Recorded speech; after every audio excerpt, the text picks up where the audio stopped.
Well, that's the Trek bike, and if I zoom in, sorry, that's a bit fast, that is where the digital sensor will go. I'll just reposition the camera to show you. Okay, just reposition the camera, and if I zoom down here, when it focuses, all you can see is a slight bump on the chainstay there. It's fairly close to the crank and obviously opposite the wheel as well. And the thing that fits in there is this sensor here, and what you have is a blanking plug in the chainstay there to be removed, and once the blanking plug is removed, then the sensor will sit inside there, part protruding from the chainstay itself. And so I'm not sure that there's a lot to be gained from a video that just shows me removing a plastic cap and screwing that in, but you can at least see it fitted once it's fitted into that. Those are some of the components, and these are the instructions. First of all, it shows a picture removing the plastic cover from the hole in the chainstay. Secondly, inserting the rubber boot onto the there's the rubber boot onto the end of the DuoTrap sensor.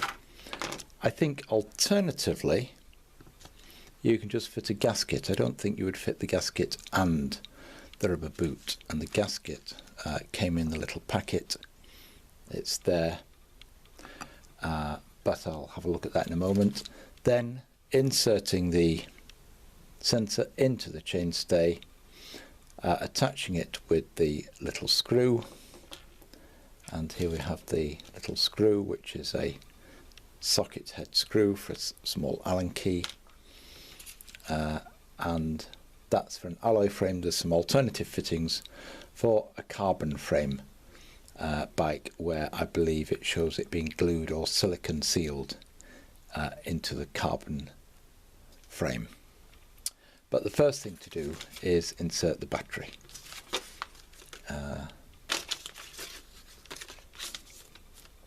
And those are that's a picture of the components that come with in the box with your sensor. I've been able to scrutinize the things here more closely. There aren't any written instructions. It's one of these multilingual things where you just get pictures. In fact, the arrows on here are showing remove the rubber boot and use the sealing ring with aluminium frames. So that rubber boot which is there, which came off, so use the sealing ring, that's that component, with aluminium frames. You use the rubber boot with carbon frames, inserting the rubber boot into the frame first, lubricating it, I don't think that's gluing it in, and then once lubricated you insert the sensor into the rubber boot and then screw it in. So for alloy frames you just use this component, which is the sealing ring, and not the rubber boot. I will come back if I've got that wrong, but I believe that's the case. So here, as you can see, we're looking at the chainstay. We're looking at the inside of the chainstay on the far side of the wheel. It might be that the light is too bright, but there, if this will focus on the words, not on the... Let me just dim the light. Ah, that's better with the light dimmed a little. There you can see it. It says DuoTrap Bluetooth. Is that an S? No, it doesn't say. So on the bike itself, it doesn't say DuoTrap S. It says that's the Ant plus symbol and the Bluetooth symbol. Sorry about the shaky hand, but I'm hand holding this. So that's the thing I have to remove from the chainstay in order to fit the sensor. I'm going to attempt it without removing the wheel. It's a bit wet at the moment.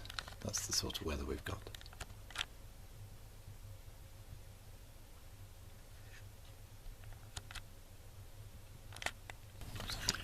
With the plastic cover removed, that's what you see in the side of your chainstay, a moulded in hole. Well, tightening the single screw fitting is not easy without removing the wheel. It's an Allen head screw in there. That's what it looks like when fitted, and immediately I notice a problem. I've not refitted the wheel, but now removing and refitting the wheel is going to be that much more of a delicate operation, because I'm not going to want to damage my £40 sensor by catching it with the wheel. The other thing is, it's held in by one screw. It was difficult to know what torque to put on it. The screws come ready painted with a little bit of thread lock. There's a little bit of red stuff on the screws. So hopefully that means it's not going to unwind itself. The sensor is in there, but the sensor, I think you can see that, is springing out a bit because it's just screwed at one point and it's onto a rubber seal. So the tighter you make it, the more you're going to compress the rubber seal at the end where the screw is. So if you don't tighten it enough, it's not holding tight. Obviously, I don't want to over tighten it because all it's going to do is compress the rubber seal this end and not at that end. I think I've done it to what must be the optimum tightness, but we'll have to see. And now I have to very carefully replace the wheel and look for the positions to mount the, sorry, the light's going out. Look for the positions to mount the magnets. So there is the Bontrager DuoTrap digital sensor fitted to a Trek 8.4 DS. And if I pull back, I'm not panning, I'm just pulling back, you can see where it is on the inside of the chainstay. I have yet to fit the wheel and crank magnets. To fit the crank magnet, I have to take the pedal off in order to slide the silicon rubber, whatever it is, part which holds the magnet over the crank itself. That's a little niggle, but hopefully, as it's a relatively new bike, the cranks won't be too tight, or not, at least not the cranks. The pedals shouldn't be too tight. I should be able to get them off. Okay. Just a couple of minor things. The first one is obviously, it doesn't say on the instructions, but don't forget to fit the battery before fitting the sensor into the frame. Otherwise you're going to have to take it out again to refit the battery. The other thing is, it may be obvious, but you can put this on 2 ways round. The way it goes is on the spokes, not on the cog side, but on the disc brake side towards that chainstay, but with the screw slot facing this way, because the magnet is on the other side of the spoke. And on this side you've just got this plastic tensioning screw. On my spoke I don't think I need to tension it at all, and what I have noticed is that if I rock it past the sensor, I can just reposition it a bit. Well, when I did rock it before, I did get the LED coming on. I will just adjust that again later. So, fitting the cadence sensor. In the pack came 3 magnets, one marked as being for Trek Town, Trek Road and Trek Triathlon. This is an 8.4 DS Dual Sport. Is it road? It's a hybrid bike. Anyway, the one that fits is the Trek Road. The Trek Town would be far it wouldn't pass the chainstay, and I'm assuming that one's too small. Taking the pedal off is as nightmarishly difficult as ever in terms of how tight they go. I think that's not in the shop. Position the sensor, well, that goes into the frame, you can't move that. The mark seems to be about there, which is pretty well much as far up as you can get towards the pedal. And at this side it's a clockwise off, anti-clockwise on to refit the pedal. These pedals, those Shimano SPD ones, but on one side I've got this plastic plate fitted in so that I can ride them in normal shoes. I don't think there's any need to over tighten it when it goes up, but presumably you need to get the band away from the whole of the pedal. I'm going to have to undo that, and then we'll see if the LEDs will light. Don't know if it will even show up on the video when playing without it being on the thing. Nope, nothing lighting. I don't know if that's because what you can do is, if you're really, really quiet, you can hear the read relay clicking. I can hear that, and then as the wheel magnet goes past. So although the LED isn't coming on, I'm very quiet again.